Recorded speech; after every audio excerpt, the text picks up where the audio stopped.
Okay. तर आपण 78वा सर्ग चालू केलेला आहे उपशम प्रकरणातला. हम्म. आणि काल आपण काय काय बघितलं, तर सुरुवातीलाच काय सांगितलं, तर 3 उदाहरणं देऊन त्याने काय सांगितलं की जगाचा उत्पत्ती कशी होते. बरोबर.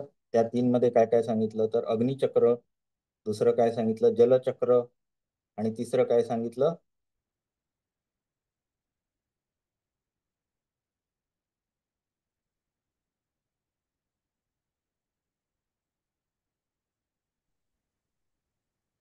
आकाश सूर्याच्या किरणामुळे सूर्याचे डोळ्यावर पडणार हे बिंब, मौखिक मंडल आहे ना. मंडल. हा, हो, मंडल. मंडल. हम्म. ते सांगितलं. त्याच्यामुळे काय होतं, तर जगाची कशी उत्पत्ती होते हे त्यांनी पटवून दिलं. हम्म. त्यानंतर चित्ताचा प्रस्पंद कसा होतो हे समजावण्यासाठी त्यांनी प्राण कसा स्पंदित होतो हे सुरुवातीला सांगितलं. मग चित्त हे प्राणापासून अलग राहून असूच शकत नाही हे समजावण्यासाठी परत 3 उदाहरणं दिली, 4 दिली. कशा कशाची, तर शुक्लत्व आणि हिम, दुसरं तिल आणि तेल, चौथं कुसुम आणि सौगंध, आणि अग्नी आणि उष्णत्व. या 4ही उदाहरणं देऊन त्यांनी पटवून दिलं की हे वेगळे राहू शकत नाही, हे दोघेही एकत्रच राहतात शरीरामध्ये. ओके. त्यानंतर काय केलं, तर हे दोघे अभेद आहेत हे पटवून दिलं. कसं पटवून दिलं, तर उष्णतेशिवाय अग्नी राहू शकतो का, तर नाही. किंवा सुगंधाशिवाय फुल राहू शकतं का, तर नाही. म्हणजे तिळाशिवाय तेल राहू शकत नाही. हा. अभेद्य आहे हे सांगितलं. आणि त्यानंतर आता चित्त नाश कसा करायचा हे सांगण्यासाठी त्यांनी 2 कामं करायला सांगितली. एक तर तुम्ही योग करा आणि ज्ञान प्राप्त करा. योग म्हणजे काय, तर अभ्यास वैराग्य. आणि ज्ञान म्हणजे काय, तर आत्मज्ञान किंवा स्वतःला ओळखणे, आतील ब्रह्मतत्वाला ओळखणे म्हणजे ज्ञान. आता इथपर्यंत आपण माझ्या मते आलेलो आहोत, बरोबर ना. हम्म. आता इथे बघूया काय काय. साधारण 9व्या श्लोकाला होतो आपण ना.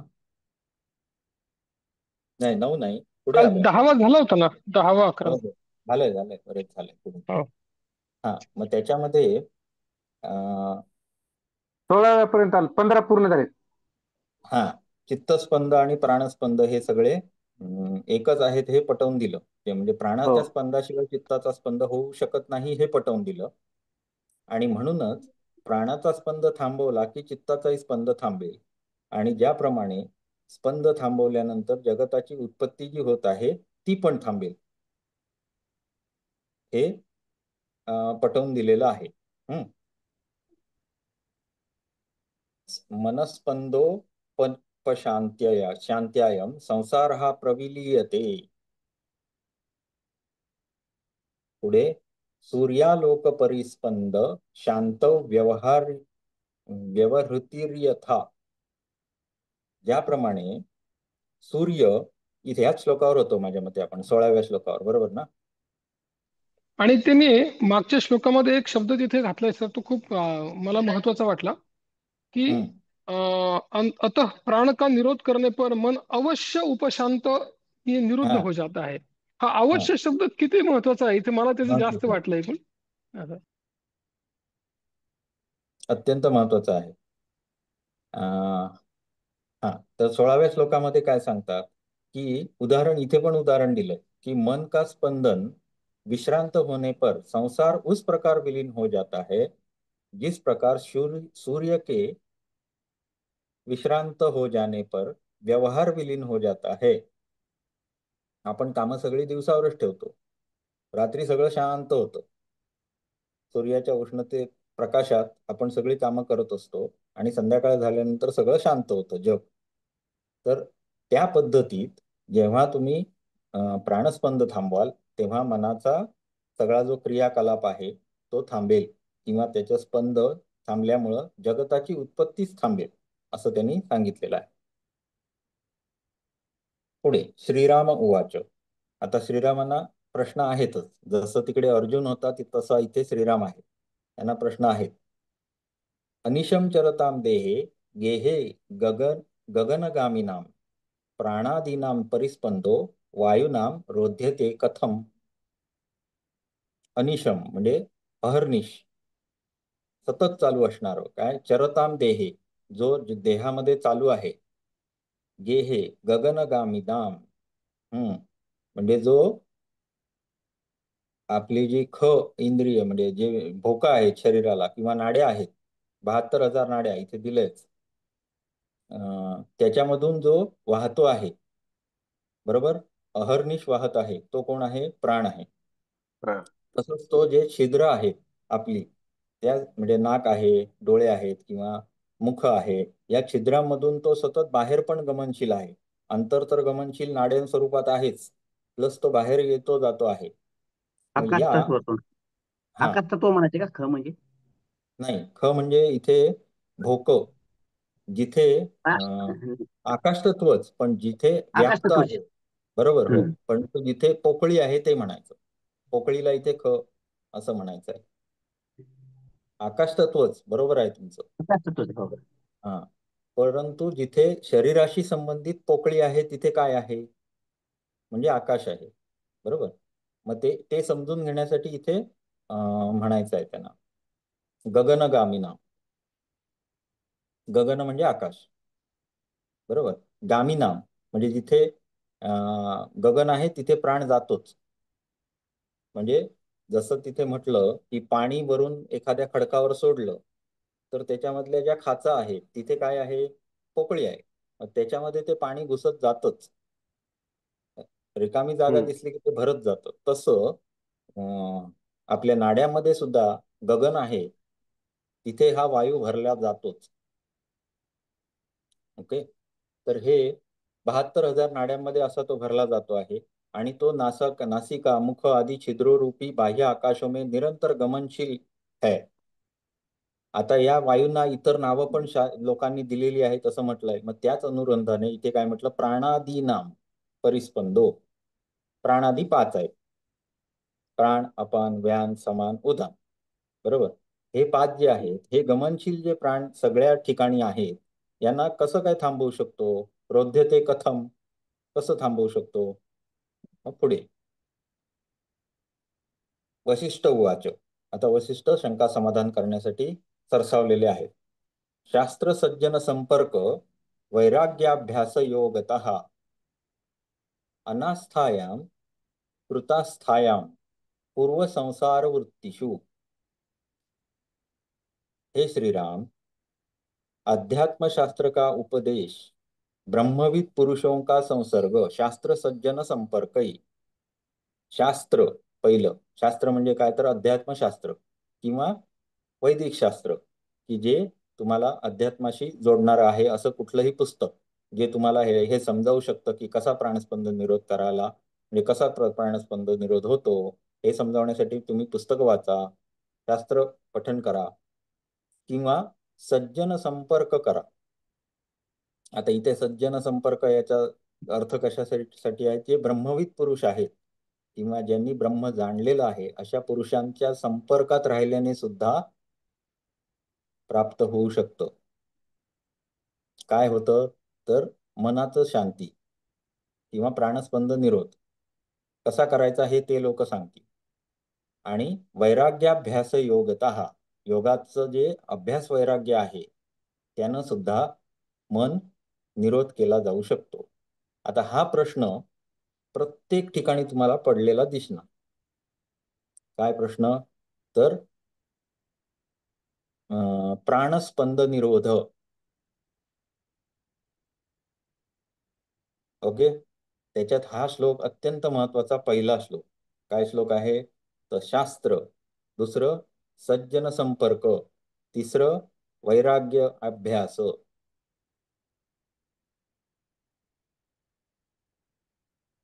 आता पुढचं जे आहे ते समाधीचे प्रयोजक. हा, पुढचे जे आहे ते सगळं अनास्थायाम कृतास्थायाम हे वर्णनात्मक आहे. पुढे घेऊया, हे 4 झाले, बरोबर.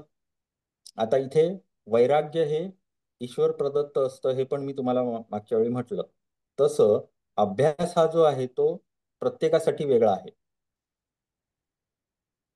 मध्यम साधकासाठी वेगळा, उत्तम साधकासाठी वेगळा आणि कनिष्ठ साधकासाठी वेगळा. त्याप्रमाणे त्यानं जे काय असेल ते चूज करायचं आहे. यमनियम, आसन, प्राणायाम, प्रत्याहार, धारणा, ध्यान, समाधी कनिष्ठ साधकांसाठी आहे. दुसरं काय तपस्वाध्याय, ईश्वर प्रणिधान मध्यम साधकांसाठी आहे आणि अभ्यास वैराग्य हे ज्ञानी साधकांसाठी आहे. तर हे साध्य करण्यासाठी या प्रकारचा उपाय कोणीही योगातला करू शकतो. प्राणस्पंद निरोध साधण्यासाठी पुढे इन उपायों से हृदय में पूर्वाभ्यस्त सांसारिक व्यवहारों में अत्यंत अनादर रूपी अनास्था के दृढ़ हो जाने पर, म्हणजेच काय, वैराग्य. पूर्वीपासून आपण जे म्हणजे लहानपणापासून आपण समजा सगळे व्यवहार दैनंदिन आपले करतच आहोत. मनाचा स्पंद चालूच आहे, जगत उत्पत्ती होतच आहे. आणि अशा वेळी आपल्याला एखादा सज्जन भेटला, संपर्क आला, त्याच्यानंतर त्यानं आपल्याला प्राणस्पंद निरोध कसा करायचा शिकवलं, आपण अभ्यास केला, मग आपल्यामध्ये काय उत्पन्न होईल, तर वैराग्य उत्पन्न होईल. आणि हे म्हणजेच काय, तर पूर्वेभ्यस्त संसारिक व्यवहारों में अत्यंत अनादर रूपी अनास्था, म्हणजेच वैराग्याचं वर्णन आहे. ओके, त्यावेळी प्राणस्पंद निरुद्ध होतो असं सांगितलेलं आहे. पुढे दुसरं, प्राणस्पंद निरोध हाच प्रश्न येतो. यथाभिवांछित ध्यानात चिरम एकतयोदितात एकतत्व घनाभ्यासात प्राणस्पंदो निरुध्यते.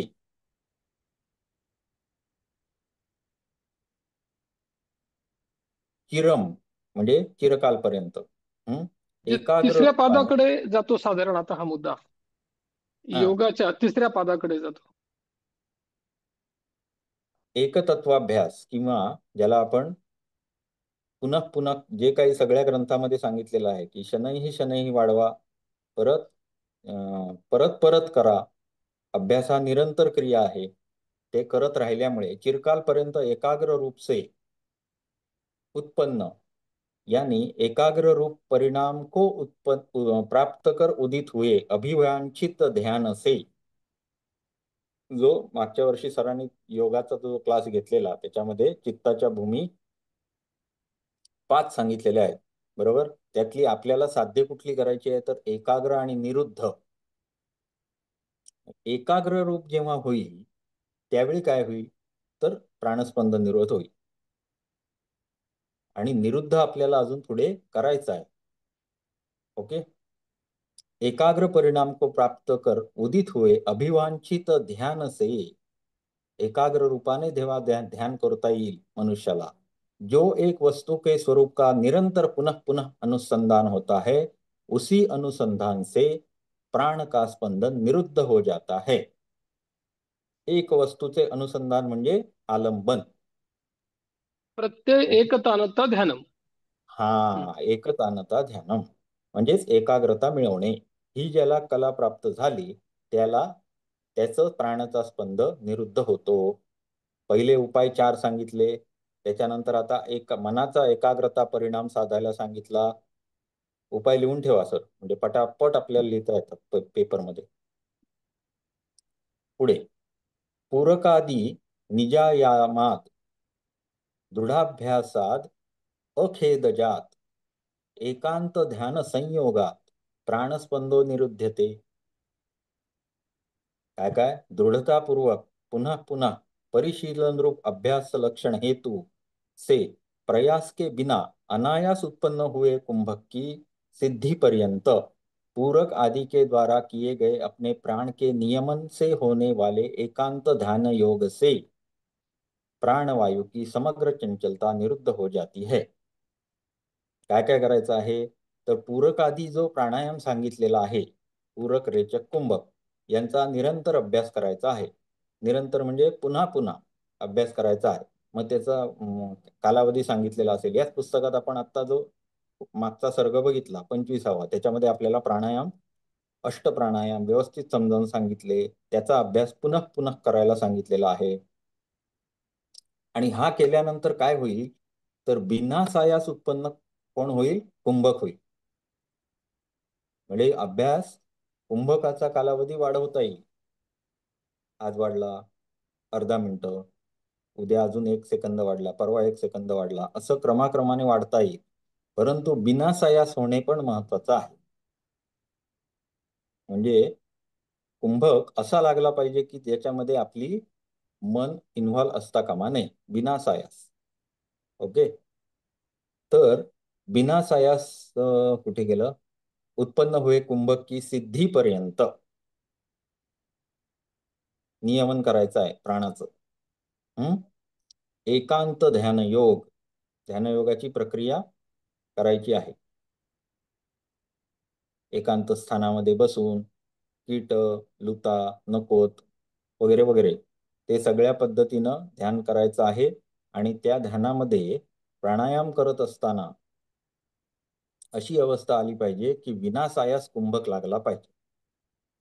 या अवस्थेला जेव्हा तुम्ही पोचाल तेव्हा काय होईल, तर प्राणवायू की समग्र चंचलता निरुद्ध हो जाती है. म्हणजे सर कुंभकाचा कालावधी केवळ कुंभक वाढतो का अवस्था. त्याच्यामध्ये? वाढवायला पाहिजे प्रत्येकाने. अच्छा अच्छा. कुंभकाच्या कालावधी जेवढा वाढवत जाणार तसा विनासायास कुंभक लागत जातो. केवळ प्राणायामाचं कुंभक अवस्था. वैशिष्ट्य ततः चीयते प्रकाशावरणम आपल्या योग योग पतंजलीनुसार. योग सूत्रामध्ये आहे. हा हा. आता जेव्हा तुम्ही मनाला एकाग्र करायचं आहे म्हणजे काय करायचं आहे, तर रजोगुणापासून निवृत्त करायचं आहे. बरोबर आहे. त्याचबरोबर त्याला अंतर्मुख करायचं आहे. म्हणजे काय करायचं आहे, तर परमात्म्यावर केंद्रित करायचं आहे. मग असा कुठला गुण आहे जो संसारात व्यस्त ठेवतो? आसक्ती आहे म्हणजे राग. गुण 3च आहेत. रज रजोगुण. सत्व, रज, तम. रजोगुण. बरोबर. सत्वरजतम. हा. रज आणि रज तम. आणि तम. तम. हम्म, बरोबर आहे. हम्म, हम्म. जो संसारामध्ये व्यस्त ठेवतो. आणि रजगुण काय करत असतो, तर प्रेरित करत असतो. बरोबर आहे. चंचलता आणत असतो. बरोबर आहे. म्हणजे आपल्याला कुठल्या गुणाचा आश्रय घेणं आवश्यक आहे? सत्वगुणाचा. सत्वगुणाचा. ओके. ततः चीयते प्रकाशावरणम असं सांगितलेलं आहे. म्हणजेच प्रकाशाला उद्धृत करतो असा गुण कुठला आहे? सत्वगुण. बरोबर आहे. सत्वगुणाकडे नेणारा असा हा प्राणायाम असतो. सत्वगुणाचं हे वाढते, क्रिया वाढते शरीरामध्ये, ज्याच्याबरोबर मनाला स्थिरता येते. म्हणून जर तुम्ही बघितलं तर सत्वगुणाशी संबंधित शरीराचा गुण मी कुठला सांगितला आयुर्वेदानुसार? शरीरामध्ये वात, पित्त, कफ आहे. बरोबर. हम्म, त्यातला हम्म. पित्त हा कफ. सत्वगुणाशी संबंधित सांगितला. आणि म्हणून तुमच्या शरीरामध्ये उष्णता जाणवायला लागते प्राणायाम केल्यानंतर, तो पित्ताचा गुण आहे. प्राणायामाने शरीरातली उष्णता वाढते, त्याच्याबरोबर शरीर कृश पण होतं. हे सगळं प्राणायामाचे फायदे तर सांगितलेलेच आहेत हठयोगामध्ये. बरोबर. तर हे सगळं एकमेकाशी निगडीत आहे सगळं. तर हा जो आहे हा आपल्याला काय करेल, तर मनाची एकाग्रता करेल. एकाग्रता वाले ध्यान योग से प्राणवायु की समग्र चंचलता निरुद्ध हो जाती है. पुढे ओंकारोच्चारण प्रांत शब्द भावनात सुषुप्ते संविदो जाते प्राणस्पंदो निरुद्यते. लिहून घेताना एक एक क्रमानं लिहून ठेवा की याच्यामुळे प्राण निरुद्ध होतो.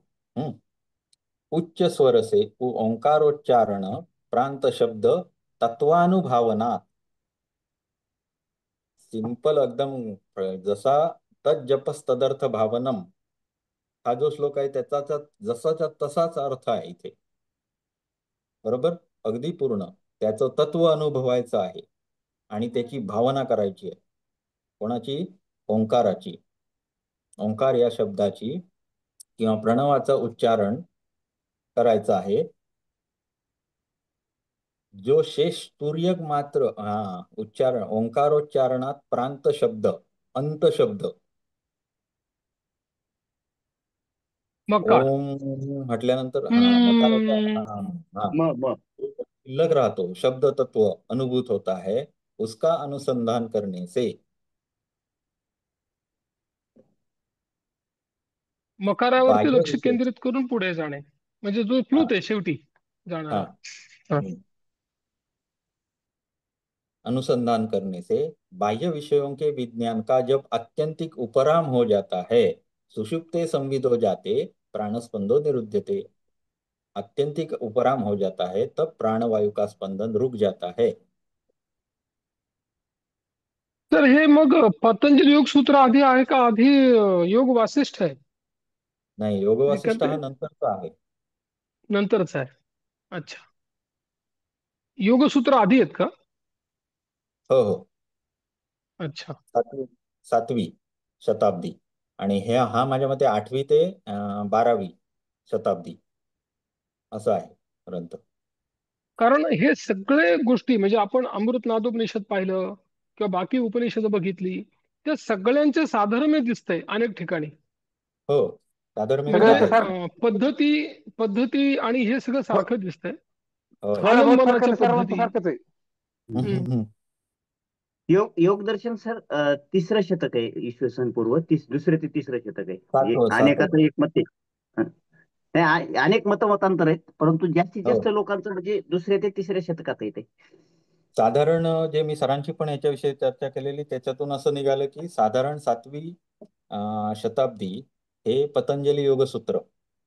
त्याच्यानंतरचे हे बाकीचे ग्रंथ, त्यानंतर 12वी शताब्दी ते 17वी शताब्दी याच्यामध्ये हठयोगाचे ग्रंथ, घेरट संहिता, हठयोग प्रदीपिका. हठयोग प्रदीपिका वगैरे असं आहे.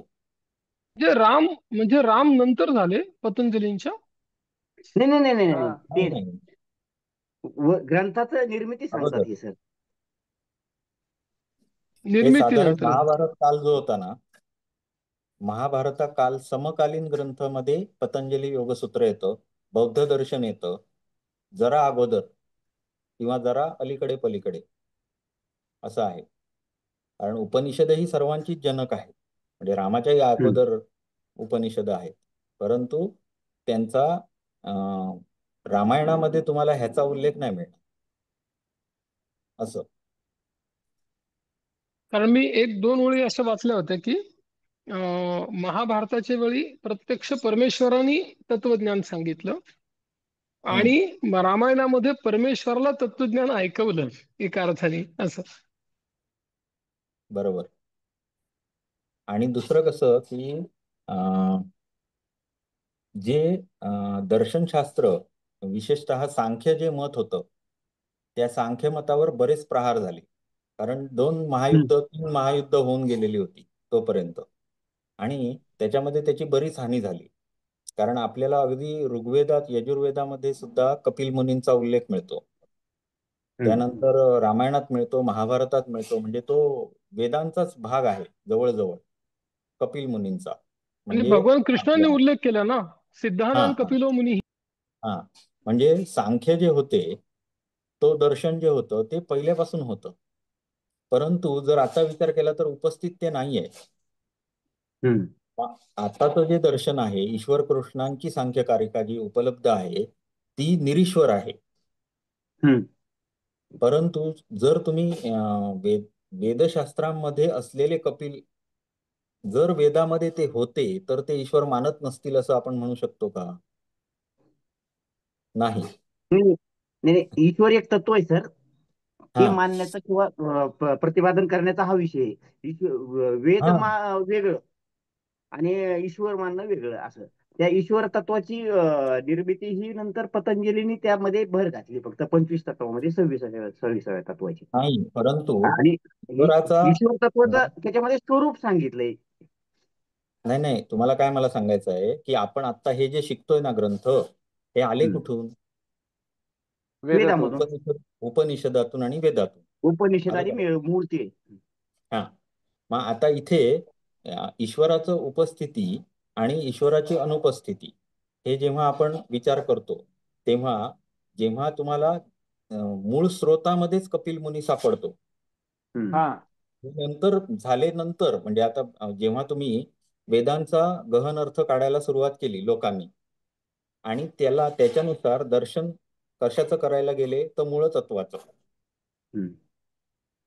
हत्तीला एकाला पाय मिळाला, एकाला शेपूट मिळालं, एकाला कान मिळाला, अशा पद्धतीत प्रत्येकानं आपापलं हे चालू केलं, मत उहापोह, मत शास्त्रज्ञ मूळ मूळ गोष्ट काय आहे हे शोधण्यासाठी. परंतु जी मूळ गोष्ट लिहून ठेवलेली आहे त्याच्यातच सांख्य होते. हम्म. हम्म आलं का लक्षात? आता वेदोखिलो धर्ममूलम असंच म्हणलंय त्यांनी हा मुळात. आता दुसरं काय सांगतो मी, तर जर समजा तुम्ही आता हे घेतला, भगवद्गीता घेतला, तर ईश्वरवादी म्हणता येईल की नाही भगवद्गीतेला? तर म्हणता येईल. मग आहेच ना. भगवद्गीता त्यांना सांख्यांना हे देते आहे, प्रमाण देते आहे, सांख्याचं दर्शन हे प्रमाणित करते आहे, तर त्यांनी ईश्वर मानला नसेल असं होणंच शक्य नाही. मग आता इथे मी आता दर्शनशास्त्रालाच आहे ना अभ्यासक, त्याच्यामुळे मी हे सगळं तुम्हाला सांगू शकतोय. हम्म. तर हम्म. काय झालं, तर सांख्य हे जे मूळ सांख्य दर्शन जे होतं ते या लढायामध्ये ह्याच्यामध्ये लोकांपासून गायब व्हायला लागलं. बौद्ध दर्शनाचा प्रभाव जास्ती व्हायला लागला, जैन दर्शनाचा प्रभाव जास्ती व्हायला लागला. कारण का तर लोकांना काही न करता फक्त ध्यानस्थ बसायचं आहे, म्हणजे लोक कर्मापासून विलुप्त व्हायला लागले. हम्म. त्याच्याच बरोबर दुसरं काय व्हायला लागलं, तर लोकांना जे परंपरागत ज्ञान येत होतं प्राणायामाचं म्हणा किंवा इतर गोष्टींचं, ह्याची लोकांना जे ऋषी स्वतःमध्ये साठवून होते, ज्यांना मिळालं, त्यांना जाणीव झाली की हे लोकांपर्यंत जर नाही पोहोचलं तर प्रॉब्लेम होईल. मग ते काळानुरूप बदल जे होते ते स्वीकारणं हे तर आपल्या धर्माचं हेच आहे, काय म्हणतात त्याला, वैशिष्ट्य आहे, की वैशिष्ट्यच आहे. काळानुरूप आहेच. वैशिष्ट्य आहे. म्हणजे जे संप्रदाय होत गेले ते त्यांच्यामधल्या खूप काही गोष्टी अतिशय लोकांसाठी चांगल्या होत गेल्या. उदाहरणार्थ हठयोगाच्या जे आता आपण वापरतो ते आपल्याला नक्कीच मदत करतात, म्हणजे आसन प्राणायाम हे समजण्यासाठी आपल्याला ते ग्रंथ आवश्यक आहेत. पण पूर्वीच्या काळी ती पद्धतच होती. जेव्हा लोक सुरुवातीच्या कालावधीमध्ये असतील, जेव्हा उपनिषद कालावधी चालू असेल, तेव्हा ते परंपरेने लोकांना शिकवत होते गुरुकुलमध्ये. पण ते नंतर हळूहळू कमी व्हायला लागलं. तसंच इतर दर्शनांकडे लोकांचा प्रभाव व्हायला लागला. मग त्यावेळी हे योग दर्शन आलं. असं म्हटलं जातं की यांचा कालावधी हाच का असावा, तर ज्यावेळी महाभारताचं युद्ध झालं त्याच्यानंतर जे समाज चालवणारे राजे होते त्यांचाच ऱ्हास झाला आणि राज्यकर्त्यांच्या आश्रयाशिवाय पंडित लोक सुद्धा जगू शकत नव्हते. मग तेच गेले. थोडक्यात ते स्वतःचं अस्तित्व नाही, लोकांपर्यंत पोहोचण्यासाठी त्यांना राजाश्रयाची गरज होती. ज्ञानाला सुद्धा राजाश्रयाची गरजच असते, जे लोकांपर्यंत पोहोचवण्यासाठी. जसं आता आपल्या इथे जर विचार केला तर राजसत्तेमध्ये असलेला योगी माणूस आहे, त्याबरोबर योगाचा प्रभाव वाढलेला आहे जनतेमध्ये. तसं स्वाभाविक आहे. तत्व हो. तीच परिस्थिती त्यावेळेची असेल हे लक्षात घ्यायचं. मग जेव्हा हे गरज पडली की हे आता परत आलं पाहिजे, मग त्यावेळी योगशास्त्राची निर्मिती झाली. पतंजलींनी योगशास्त्र दिलं आणि तो सांख्य योग हे एकत्र का मानलं गेलं, तर त्यांचे दोन्हीचे सिद्धांत हे सारखे मानले गेले. एकच. म्हणून जुना सांख्य आहे तो सेश्वर सांख्य आणि ती मिळत नाही आता, आणि नवसांख्य हे निरीश्वर सांख्य आहे किंवा जे ईश्वर कृष्णांची टीका म्हणून मानली गेली. मग त्याच्या समवेत काय झालेलं होतं, तर जो जुना संख्यांचा ग्रंथ आहे तो चीनी लोकांकडे गेला, म्हणजे हिमाचल मधून पलीकडे गेला, आणि तो गेल्यानंतर त्यांची तिथे एक ग्रंथ लिहिला गेला चिनी भाषेमध्ये, आणि ज्याच्यावर बौद्ध दर्शनाची प्रभाव होता.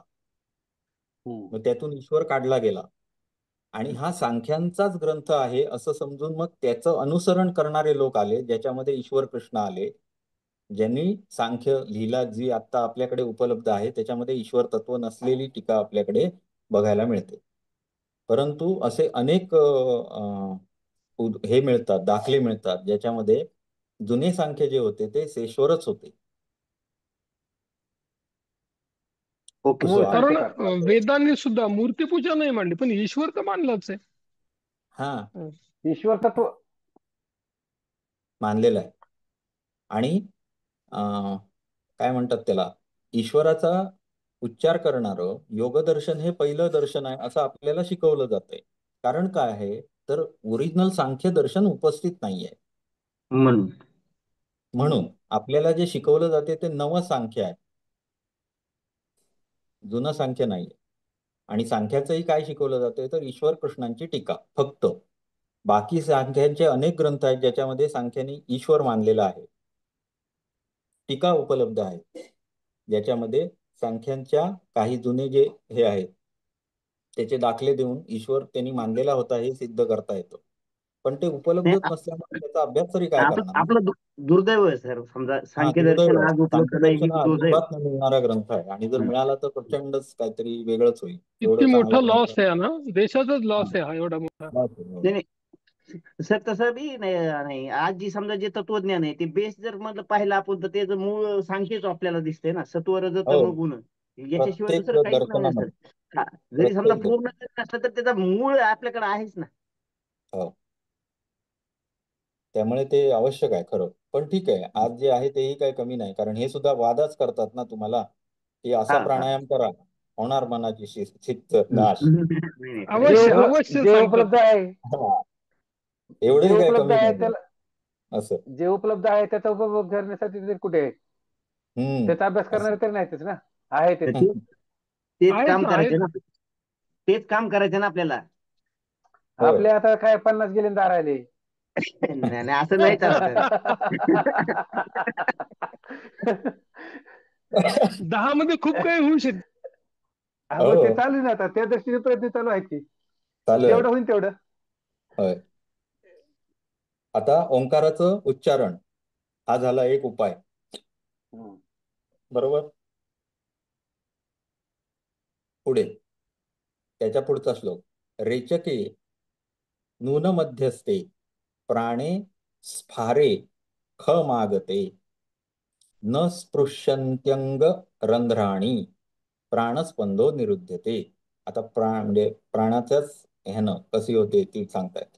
रेचक का दृढ़ अभ्यास करने से निष्क्रिय मेघों की आकाश रूपता की तरह विपुलीभूत प्राणवायु की शून्य रूपता हो जाती है, और उसे उससे जब नासिका के छिद्रों की प्राणवायु का स्पर्श नहीं होता तब प्राणवायु का स्पंदन रुक जाता है. इथे कुठला कुंभक सांगितलाय? बाह्य कुंभक. बाह्य बाह्य कुंभ. कुंभक. बाह्य कुंभकावर लक्ष केंद्रित केल्यामुळे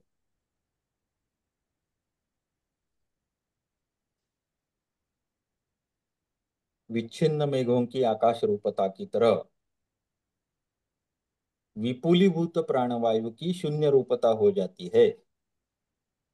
म्हणजे काय, तर अपान जो आपण बाहेर आहे असं म्हटलेलं आहे त्यामध्ये प्राणवायू विलीन होण्याची अवस्था, या अवस्थेमध्ये तर इथे प्राणवायू. बाह्य कुंभक नाही म्हणता येणार ना याला. हो, आहे फक्त ना, एक आहे. रेचकावरती अनुसंधान असं असेल ना. रेचक का दृढ अभ्यास करने से, अच्छा. रेचक ओके. दृढतेनं अभ्यास करायचा आहे. ओके, म्हणजे हम्म. रेचक आपल्याला सांगितला तो ठीक आहे, की आतून तो हृदयापासून उत्पन्न झाला, वर गेला मूर्धेपर्यंत, आणि मूर्धेतून नाकाच्या मागे 12 अंगुल बाहेर पर्यंत आला. बाहेर. 12 अंगुल, 14 अंगुल. आता पुढे काय सांगतात बघा, महत्वाचं पुढचं वाक्य आहे की जब नासिका के छिद्रों को प्राणवायु का स्पर्श नहीं होता. म्हणजे बापरे. संपली क्षमता. हं. अंतिम टोक रेचकाचं लास्ट पॉइंट. हा, आलं का लक्षात? ही जी अवस्था आहे ती म्हणजेच बाह्य कुंभ. तब प्राणवायु का स्पंद रुक जाता है. आता पूरकाविषयी सांगतात. पूरकम पूरके नूनमभ्यस्ते पुरात गिरिघन स्थितै प्राणे प्रशांत संचारे प्राणस्पंदो निरुद्धते. निरुद्ध ते. पूरक म्हणजे आतमध्ये घेणे, अपानाला. दृढ़ हो. होने पर पर्वत के ऊपर मेघों की तरह, पर्वतावर गेल्यानंतर मेघ थांबतात. शरीर के अभ्यंतर विद्यमान हजारों नाड़ियों के भीतर प्राणवायु तब तक धीरे धीरे बढ़ता जाता है जब तक वह सर्वत्र व्याप्त होकर निश्चल नहीं हो जाता। जसं एक ढग सगळे आला, हा, एक ढग आला ते- येऊन थांबला, त्याच्या पाठून दुसरा आला, लाईन मध्ये लागला, थांबला, त्याच्या पाठी दुसरा लागला.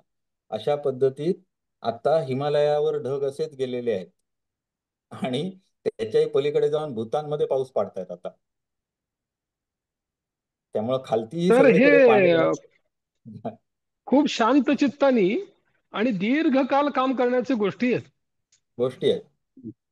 खूप उदाहरण सर दीर्घकाल शांत फार चित्ताने. सुंदर दिलेले आहेत यात. म- म्हणूनच आता म्हणलं 10 वर्ष राहिलीत काय होणार नाही त्यात.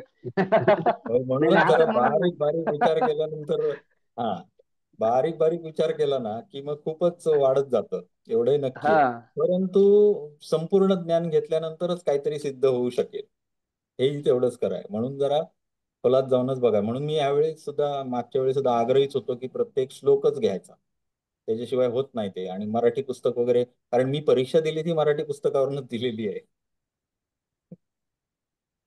नुसतं मराठी पुस्तक वाचून गेलो आणि परीक्षा दिली. परंतु जेव्हा ह्याच्यात अभ्यासात गुंतला ना माणूस, की मग त्याला हं. गोडी लागते. पर्वत के ऊपर मेघों की तरह शरीर के अभ्यंतर विद्यमान हजारों नाड़ियों के भीतर प्राणवायु जब तक धीरे धीरे बढ़ता जाता है, तब तक वह सर्वत्र व्याप्त होकर निश्चल नहीं हो जाता। इस प्रकार प्राण संचरण शांत हो जाने पर प्राण स्पंद रुक जाता है। बाह्य कुंभकामध्ये जेव्हा आपण वायू सोडणार बाहेर, तेव्हा काय होणार? ढग सगळे निघून जाणार. बाहेर सोडल्यानंतर मग जेव्हा ढग असतात आणि ते विखुरले जातात, त्यावेळी आकाश स्वच्छ होतं. ओके. आणि जेव्हा पर्वत असतो आणि ढग येऊन त्याला आपटतात, तेव्हा संपूर्ण व्याप्त झाल्यानंतर सुद्धा त्याचं गमन थांबतं, म्हणजे त्यांचं संचरण थांबतं. हे थांबण्याची क्रिया होणे आवश्यक आहे. मग त्याचं उदाहरण त्यांनी अंतःकुंभकाद्वारे दिलं. ओके. पुढे, कुंभके कुंभवत कालम अनंतम परितिष्ठती अभ्यासात स्तंभिते प्राणे प्राणस्पंदो निरुद्धते। पूर्ति के अनंतर म्हणजे पूरक का नंतर, पूर्ण कुंभक की तरह कुंभक के अनंत काल तक स्थित होने पर और अभ्यास से प्राण काल निश्चल स्तंभन हो जाने पर प्राणवायु के स्पंदन का निरोध हो जाता है। इथे अपेक्षित असलेला कुंभक कुठला आहे? अनंत आंतरकुंभक. कालपर्यंत टिकणारा कुंभक म्हणजे कुठला? आंतरकुंभक. केवल कुंभक, अनंत कालपर्यंत टिकणारा कुंभक. हा, हा, सर्वश्रेष्ठ. हा, म्हणजेच केवल कुंभक. या केवल कुंभकाच्या स्थितीमध्ये अनंत काल तक टिके स्थित होने पर और अभ्यास से प्राण का निश्चल स्तंभन हो जाने पर प्राणवायु का स्पंदन निरोध हो जाता है। अंत कुंभक झाला, बाह्य कुंभक झाला, आता केवल कुंभक पण झाला.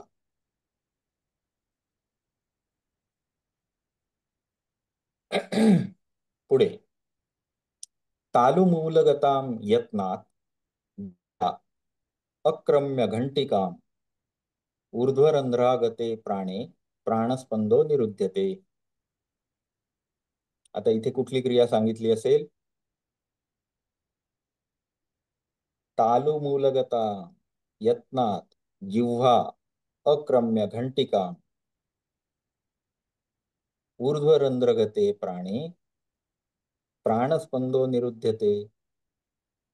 म्हणजे आपल्या त्या ह्यात जिभवर गेल्यानंतर याच्यात वरच्या हा, क्षेत्रात त्याला कुठली काय म्हटलेलं आहे? खेचरी मुद्रा. खेचरी मुद्रा. खेचरी मुद्रा. खेचरी मुद्रा. खेचरी खेचरी मुद्रा. मुद्रा. आता इथे एकदा परत आठवण करून देतो की आपले जे हठयोग आहे त्याच्यामध्ये बंध सांगितलेले आहेत आणि मुद्रा सांगितलेले आहेत. हो. बंधांचं काम काय आहे? तर शब्दाप्रमाणे अडवणे.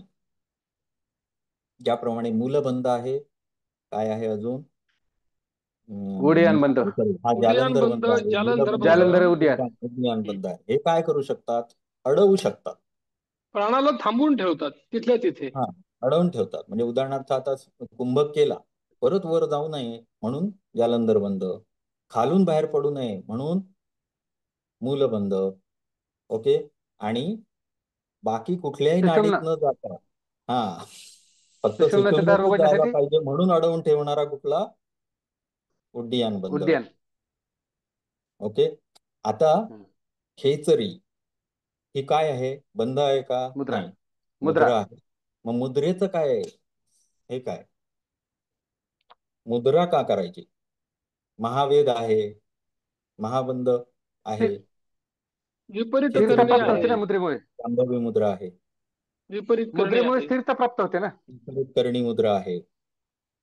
मुद्रेमुळे काय होतं? तर त्याची स्थिरता. गती बदलता येते. पूरक रेचकाचा विकास होईल ना, पूरक रेचक कुंभकाचा यात. ना, मुद्रेचा अर्थ पूरक काय? रेचक. तर मुद्रे बंध हा अडवण्यासाठी आहे वायूला, हम्म. हम्म. आणि मुद्रा ह्या त्याची गती स्थिरता दुसरीकडे प्राप्तीसाठी. वळवण्यासाठी आहे. गती काय सर? गती बदलण्यासाठी. वळविणे. म्हणजे उदाहरणार्थ मोड चेंज. तुम्ही एखाद्या शेतामध्ये पाणी तुंबवलं. ओके. म्हणजे बंद घातले, बांध घातला आपण म्हणतो त्याला, बरोबर आहे. आणि त्याला एका मोड चेंज कोपऱ्यातून, करण्यासाठी. एका कोपऱ्यातून वाट काढून दिली, मग ते पाणी तिथूनच बाहेर पडणार. अजून कुठून बाहेर पडू शकतं का? नाही. किंवा तुम्हाला पाटाचं पाणी जसं तुम्ही वळवता एका शेतात, झालं भरलं की लगेच दुसऱ्या शेतात वळवता, बरोबर की नाही? दॅट इज हा. मुद्रा. तशा पद्धतीत प्राणाची गती बदलण्याचं काम करणारे जे आहेत त्या मुद्रा आहेत. मग हम्म. आता इथे गती बदलणं म्हणजे काय अपेक्षित आहे? तर प्राणाला कुठे प्रवाहित करायचं आहे? सुषुम्नेमध्ये प्रवाहित करायचं आहे. रेग्युलर त्याची गती काय आहे? इडा आणि पिंगला. हम्म. हम्म. ओके. आणि आपल्याला करायचं काय आहे? तर सुषुम्नेमध्ये प्रवाहित सुषुम्नेत. करायचं आहे. सुषुम्नेत. हम्म. हा, मग सुषुम्नेमध्ये प्रवाहित करण्यासाठी सुरुवातीला आधी काय करायचं? इडा आणि पिंगलांचा जो व्यवहार आहे तो बंद करायचा, म्हणून बंद लावायचे. आणि जो आत कोंडलेला आहे त्याला सुषुम्नेमध्ये प्रवाहित करण्यासाठी मुद्रा करायची. ओके. जशा ह्या हो. मुद्रा आहेत, जशा ह्या मुद्रा ह्या संबंधित सुषुम्नेशी संबंधित, हठयोगाशी संबंधित आहेत, तसंच आपलं हठयोगामध्ये दुसरी एक संकल्पना आहे, ती म्हणजे ऊर्ध्व बिंदू आणि अधो बिंदू. हा. ऊर्ध्व बिंदू हा मेंदूतून स्त्रवतो असं म्हणता येईल, स्त्रोत. किंवा नाकाच्या पियुष. पाठच्या टोकातून स्त्रवतो आणि तो अग्नी मध्ये जाऊन भस्म अग्नीत. होतो. आणि अधोबिंदू जो आहे तो वीर्य स्वरूपात शरीरातून बाहेर पडतो. ओके. या दोघांचंही क्षरण थांबवणे म्हणजे परत मुद्रा आहे. त्याच्यातली खेचरी ही एक मुद्रा आहे. ऊर्ध्व बिंदूचं क्षरण थांबवण्यासाठी केलेली मुद्रा. मध्ये दोन मुद्रा तरी मी आत्ता सांगतो, खेचरी मुद्रा आणि दुसरी विपरीत करणी मुद्रा. ओके. हे झालं सगळं हठयोगाशी संबंधित. ते आपण इथे लागू करणार आहोत. हा प्राण थांबवण्यासाठी यांनी हा उपाय म्हणून सांगितलेला आहे खेचरीचा. आता हे वाचूया आपण. जिह्वा मूल के ऊपरी हिस्से में विद्यमान मुखांतर्गत जो दो भाग है उन्हें तालू कहते हैं. यांनी खूपच अतिच दीर्घ करायला सुरुवात केली. आपण इथून बघूया. तालू मूलगताम, तालू मूलगत करायची आहे कोणाला? यत्नात, जिव्हया, आक्रम्य घंटिकाम, प्रयत्नपूर्वक काय यत्नात म्हणजे प्रयत्नपूर्वक काय करायचं आहे? जिव्हा आक्रम्य घंटिकाम. घंटी म्हणजे जे हा, केल्यानंतर ते पडजीप. आतमध्ये जी घंटा दिसते ती घंटा. पडजीप. त्याच्याही आक्रम्य, त्याच्याही पुढे जायचं. आणि कुठे जायचं? तर तालू मूलगत जायचं. तालू ही बापरे, अवघडच आहे. नाकाच्या पाठी आतमध्ये तालू आहे, त्याच्या मूलगत, त्याच्या मुळापर्यंत जायचं आहे. कोणाला न्यायचं आहे? जिभेला न्यायचं आहे. जिभेला. हा. ऊर्ध्वरंध्रगते प्राणे प्राणस्पंदो निरुध्यते. ऊर्ध्वरंध्रापर्यंत ती पोचवली की काय होतं? प्राणस्पंद थांबतो. जात नाही म्हणजेच सर तिथपर्यंत. नाही त्याला जात जीवाधोन करायला लागतं. जीभ काटावं लागते दोहन खालून. चालन, सगळं करायला पाहिजे तर होणार.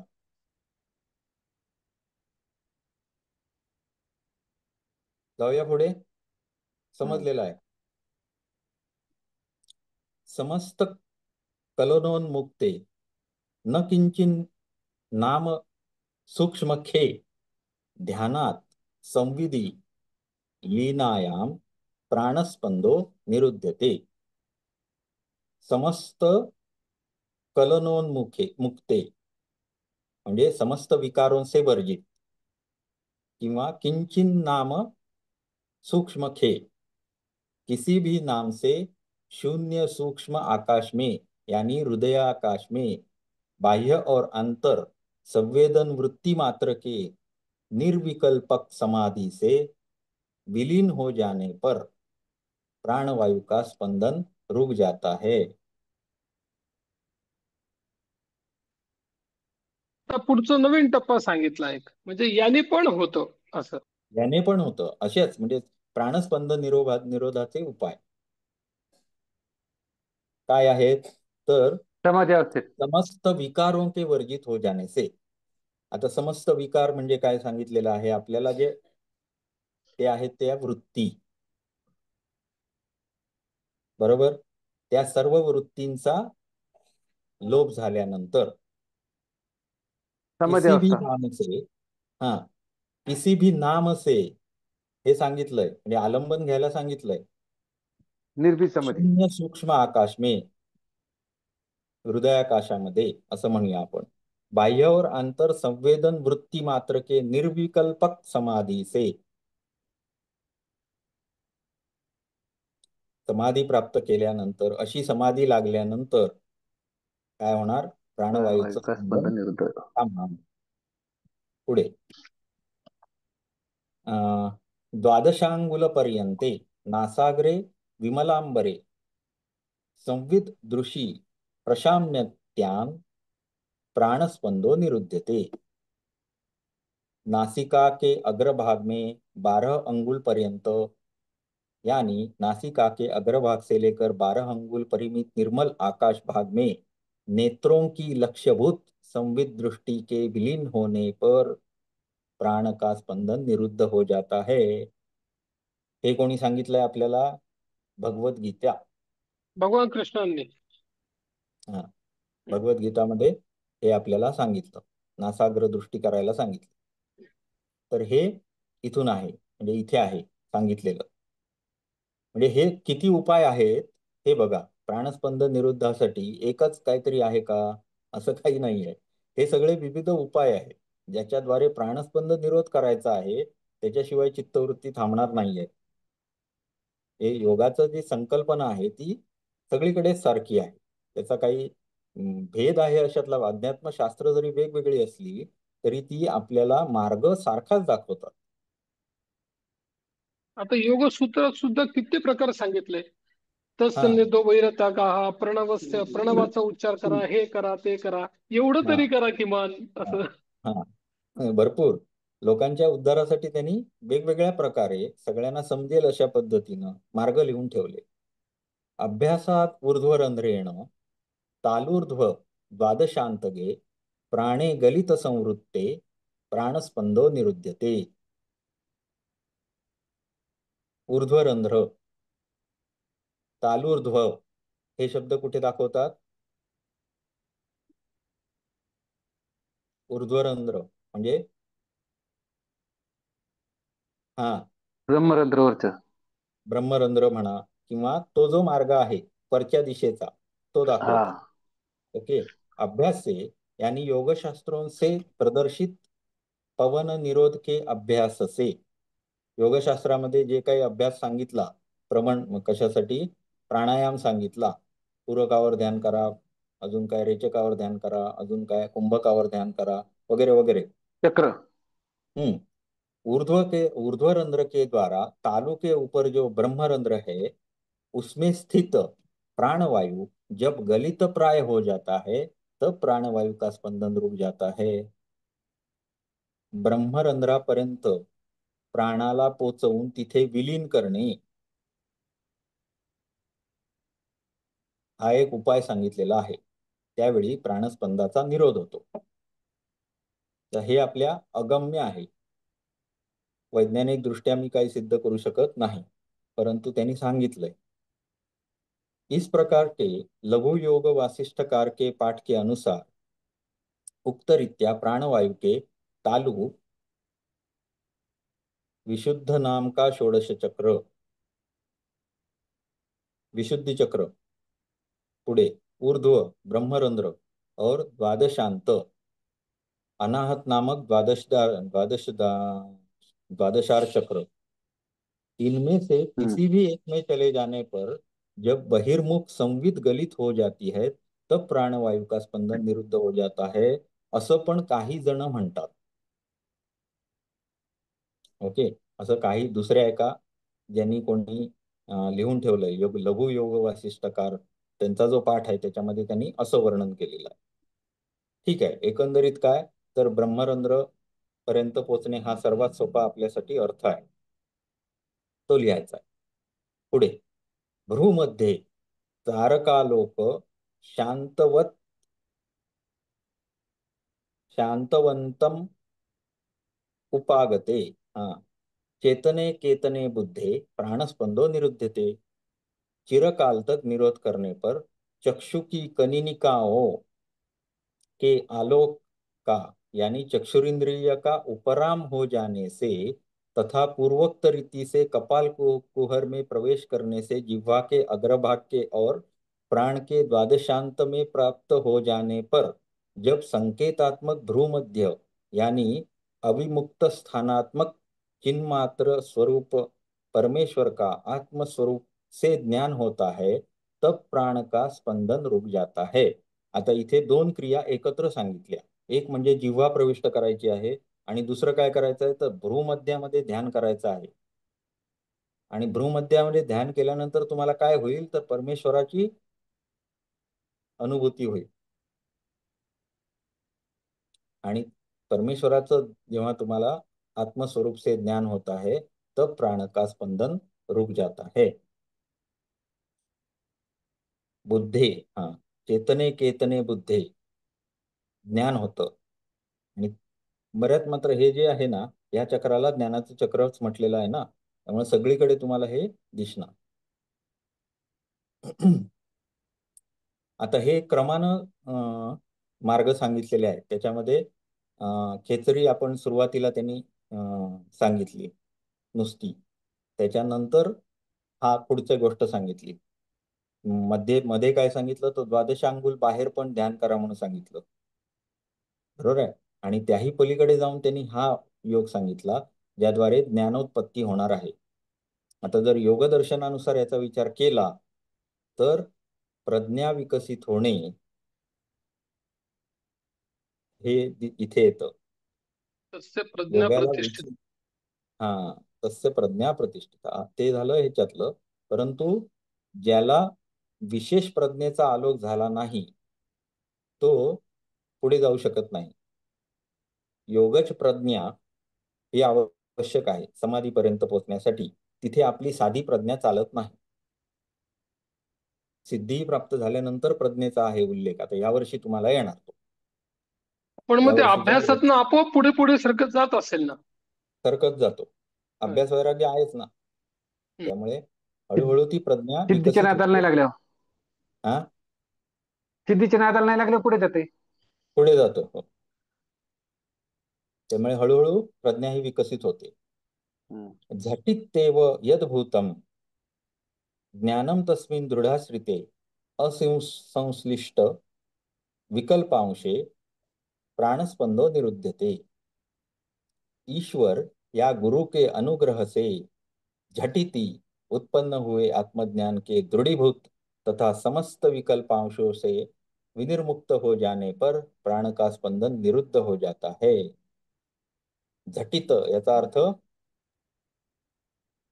बरेच तत्क्षणी गुरु किंवा हे देतात ना, दीक्षा देतात. दीक्षा आणि म्हणा दीक्षा किंवा देऊन मग ते शक्ती वापरून कुंडली जागृत. हा, त्याला म्हटलेलं आहे काय तर क्षणात तत्क्षण. म्हणजे असं म्हटलं जातं की विवेकानंदांना परमहंसांनी छातीवर अंगठा ठेवून स्पर्श ज्ञान दीक्षा. दिलेलं होतं. हा. हा, तर त्याच क्षणी त्यांची समाधी लागली असं म्हटलं जातं. मग ही जी काही क्रिया आहे हे म्हणजेच काय तर गुरुद्वारे किंवा ईश्वराद्वारे क्षणात उत्पन्न होऊन तुम्हाला प्राणस्पंद निरोध होऊ शकतो. तर म्हणजे ते वा म्हणतात ना वा मागे असं हम्म, हा की योगदर्शनामध्ये संकल्प शक्ती, स्पर्श दीक्षा, संकल्प दीक्षा. हा, अशी दीक्षा देऊन ते ऊर्जांचं हे करणार असं. उत्थान. तर हा जो ईश्वर किंवा गुरु हे संकल्पना आहे. योगामध्ये सुद्धा असे अनेक उपाय जसे सांगितले वा वा अशा शब्दानं, तसंच इथे पण भरपूर उपाय सांगितले वा वा तशा पद्धतीत प्राणस्पंद निरोधाचे उपाय. चिरकालम हृदयेकांतम व्योम संवेदनान्मुने अवासमान मनोध्यानात प्राणस्पंदो निरुद्धते.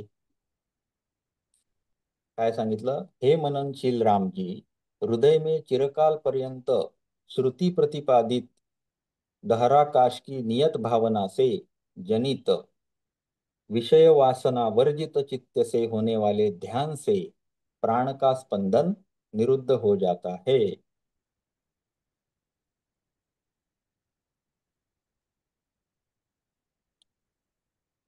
भावच निर्माण करायचा की त्या भावानेच ती परिस्थिती बदलली पाहिजे. म्हणजे बदलली अंतःकरण पाहिजे. बदलायचं थोडक्यात. हा, हा, आणि त्याचं स्थान सांगितलं इथे फक्त की दहराकाश किंवा ज्याला आपण काय म्हणू हृदय एकांत व्योम. हृदयामध्ये अशी एक जागा आहे जी जो व्योम आहे. व्योम म्हणजे आकाश आहे. तिथे ध्यान करायचं आणि त्या ध्यानाद्वारे हृदयाकाशातील ब्रह्माचं ध्यान केल्यामुळे काय होईल? प्राणस्पंदाचा निरोध होईल चिरकालपर्यंत. हा एक उपाय आहे. आता हे उपाय संपले. एवढे सगळे उपाय आपल्याला लिहायलाच पाहिजेत आणि हा प्रश्न हमखास येतो. ओके, चला आपण कुठे आहोत? 8:03 मांडले. 3 मिनिटं झाली, त्यामुळे आपण इथे थांबूया. डाळिंबे सर आले असतील. आलेत का? दिसत तर नाहीयेत. आले नाहीत. मला करा होस्ट मग तोपर्यंत सर. चालेल. मला करा होस्ट चालू करून.